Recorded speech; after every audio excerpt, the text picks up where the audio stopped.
ब्रह्मपुर विश्वविद्यालय research assistant field investigator नियुक्ति 2025 चलतु आज आम यही जॉब विषय रे डिस्कशन करवा। ब्रह्मपुर यूनिवर्सिटी पक्षर वैकेंसी अच्छी रिसर्च असिस्टेंट पोस्ट पाई आपण माने स्क्रीन रे ऑफिशियल एडवर्टाइजमेंट देखि पारुथिबे।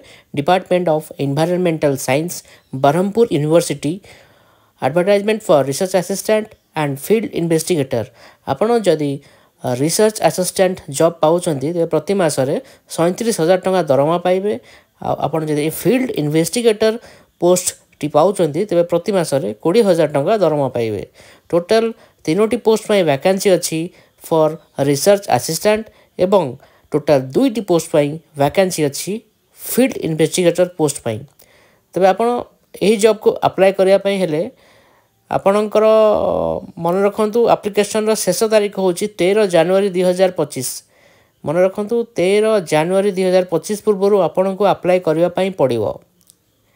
आपण मैंने स्क्रीन में देखिपे position research assistant vacancy 3 qualification requirement हूँ PG in environmental science.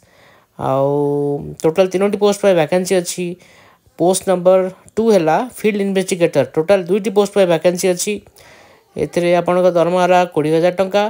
Qualification requirement है पीजी इन एनवायरमेंटल साइंस।